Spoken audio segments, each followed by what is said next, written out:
आज तक रेडियो सुनता है सारा जहां। ज्ञान ध्यान।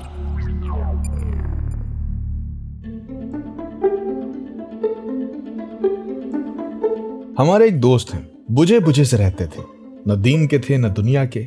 सुबह उठे, ब्रश किया, तैयार हुए, काम पे चले गए, वापस आए, टीवी देखा, सो गए। बहुत ही बोरिंग आदमी। इतने कि अगर इतवार को उन्हें फोन करो कि यार चलो कहीं घूमने चलें, तो कहते थे कि नहीं यार, आज तो दरवाजों के कब्जों में तेल डालना है, बहुत आवाज कर रहे हैं। कभी फुर्सत में होते तो अपनी साइकिल का एक एक पेंच खोल डालते और फिर दोबारा बांधना शुरू कर देते। एक बार तो हम उन्हें जबरदस्ती मनाली ले गए। पहाड़ों के दूर तक फैली खूबसूरत कतारें, कानों में सरगोशी करती ताजी हवा, नजर की हद तक वादियां। ऐसा माहौल था कि कोई मरने भी जा रहा हो तो माहौल देखकर पोस्टपोन कर दे। हमने उनसे कहा कि देखो मंजर खूबसूरत है ना। उन्होंने दूर तक फैले पहाड़ों पर नजर डाली और बोले कि यार अच्छा तो है, लेकिन ये पहाड़ ना होते तो और दूर तक दिखाई देता। अब आप अंदाजा लगा लीजिए कि ये शख्स कितना बेदिल, कितना बेहिस और कितना बेरंग होगा। लेकिन क्या आप यकीन करेंगे कि कुछ महीनों के बाद एक जादू हुआ। हाँ, जादू ही कहेंगे इसे, क्योंकि एक रोज इसी शख्स की जिंदगी अचानक बदल गई।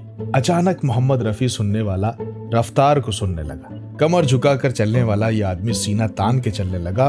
कुचला हुआ कुर्ता पहनकर सुबह किराने की दुकान से अंडे ब्रेड लेने जाने वाला ये आदमी अचानक कूल हो गया। इसे फूल में खुशबू लगने लगी, चांद खूबसूरत लगने लगा, गुड मॉर्निंग के मैसेज के साथ खुद की शायरी भेजने लगा, खुश रहने लगा। कैसे? आखिर कैसे? आप सोच रहे होंगे ये हुआ कैसे? तो इसकी वजह है वो जहनी असर जिसकी जद में इंसान सदियों से बल्कि जमानों से पड़ रहा है। जिस दिन से ये दुनिया बनी उस दिन से इसका वजूद है, और इस बला का नाम है इश्क, मोहब्बत, प्यार, उन्स, प्रेम। तो हमारे उस दोस्त को अचानक हो गया था प्यार हमारी ही ऑफिस की एक कोलीग से। तो सवाल ये उठता है कि इश्क में ऐसा क्या होता है जो अचानक किसी इंसान की जिंदगी में तब्दीली आ जाती है? क्यों उसे मौसम खुशनुमा लगने लगता है? क्यों चांद हसीन लगने लगता है? क्यों दुनिया खूबसूरत लगने लगती है? और क्यों जिंदगी आसान लगने लगती है? क्या ये इश्क मोहब्बत हमारे दिमाग में कोई केमिकल लोचा करता है? अगर हाँ, तो क्या होता है ये लोचा? आज ज्ञान ध्यान में बात इसी की करेंगे।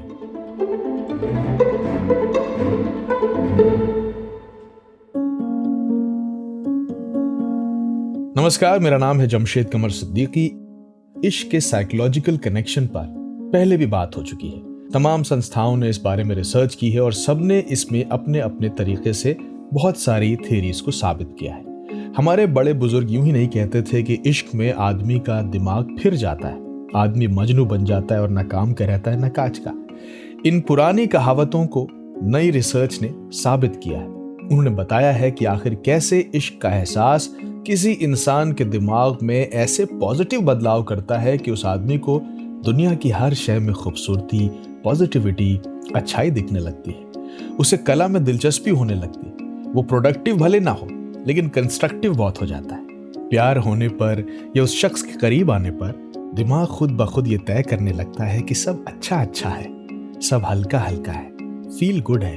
लेकिन सवाल ये है कि इस चेंज ऑफ कैरेक्टर और पर्सनैलिटी को कैसे साइंटिफिकली असेस किया जाए। तो हार्वर्ड यूनिवर्सिटी की प्रोफेसर डॉक्टर हेलन फिशर के हवाले से यूनिवर्सिटी के blog love actually the science behind lust, attraction and companionship में दर्ज है कि इश्क के 3 मेजर फैक्टर्स होते हैं जिनके बगैर इसका होना नामुमकिन है। और ये 3 फैक्टर्स हैं लस्ट, अट्रैक्शन और अटैचमेंट। उनके मुताबिक तीनों फैक्टर्स के लिए इंसानी जहन में अलग अलग केमिकल रिलीज होता है।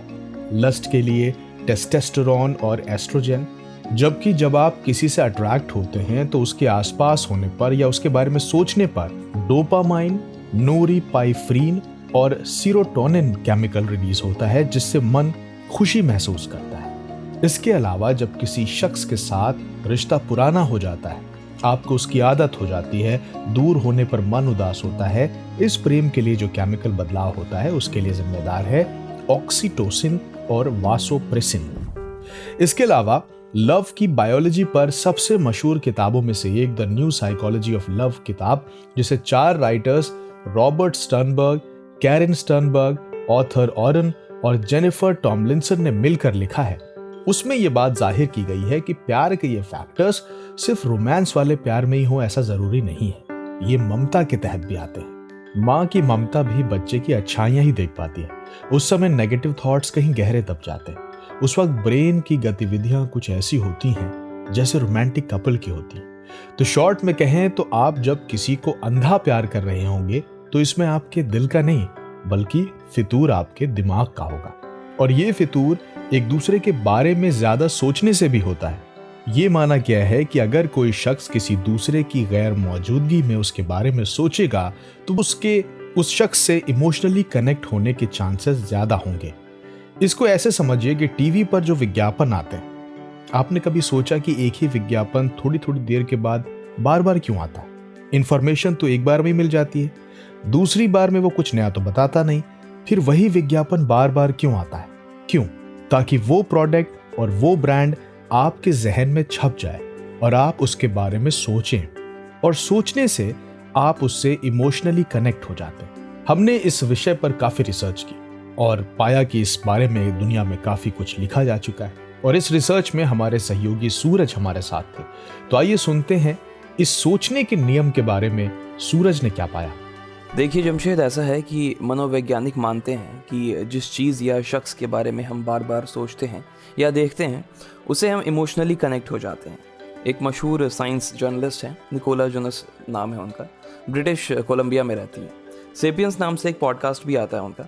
तो उन्होंने is love a biological reality में ये बात कही है कि प्यार में पड़े लोग एक दूसरे के बारे में दिन के 25% हिस्से में सोचते हैं, उन्हें याद करते हैं। इन कल्पनाओं में वो साथ होते हैं, उन मनपसंद जगहों पर होते हैं जहां सोचने वाला जाना चाहता है, और इन कल्पनाओं में सोचने वाला अपने पार्टनर को उन्हीं कपड़ों में याद करता है जो उसके अवचेतन मन में सबसे बेहतर तरीके से दर्ज होते हैं।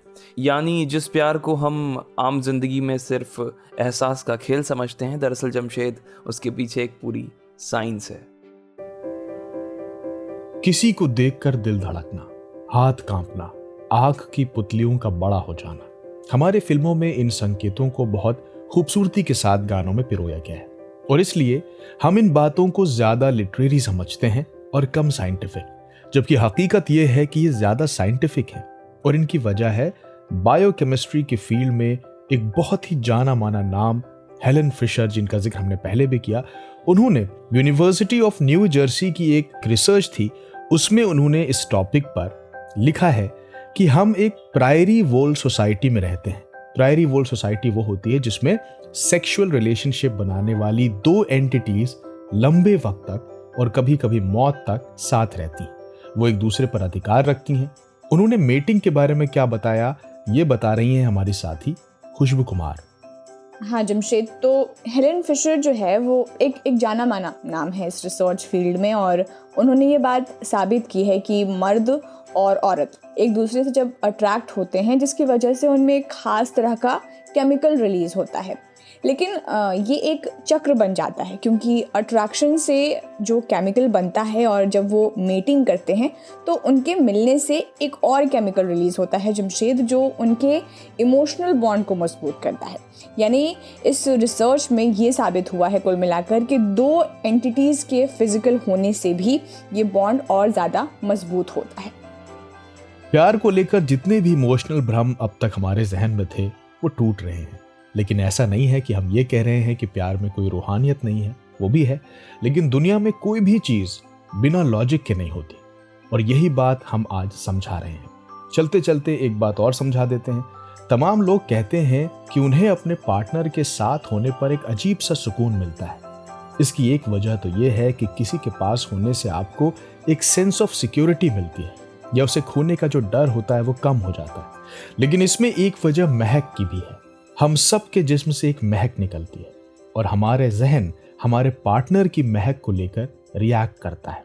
डेटिंग साइट विक्टोरिया मिलान की एक रिसर्च के मुताबिक 60% मर्द और 53% औरतें अपने पार्टनर की खुशबू से प्यार करती हैं। ये फ्रेग्रेंस काफी बार सेक्सुअल ट्रिगर के तौर पर भी काम करता है। और हाँ, एक फैक्ट ये भी है कि रिश्ता खत्म होने के बाद भी आपका सबकॉन्शियस माइंड आपके एक्स पार्टनर की महक को नहीं भूल पाता। तो उम्मीद है कि इस ज्ञान ध्यान को सुनकर आपको भी शायद कुछ पुराना याद आया हो, किसी की महक, किसी की मुस्कुराहट, किसी का ख्याल। नहीं आया तो फिर आप भी इतवार को दरवाजे के कब्जों में तेल डालते होंगे।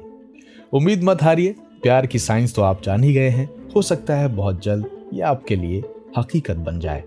तो इसी के साथ ज्ञान ध्यान का ये एपिसोड यहीं खत्म करते हैं। कैसा लगा आपको ये पॉडकास्ट हमें बताइएगा। इस पॉडकास्ट के लिए ज़रूरी रिसर्च की है हमारे साथी मानसी ने, और मेरा नाम है जमशेद कमर सिद्दीकी। सुनते रहिए आज तक रेडियो। नमस्कार।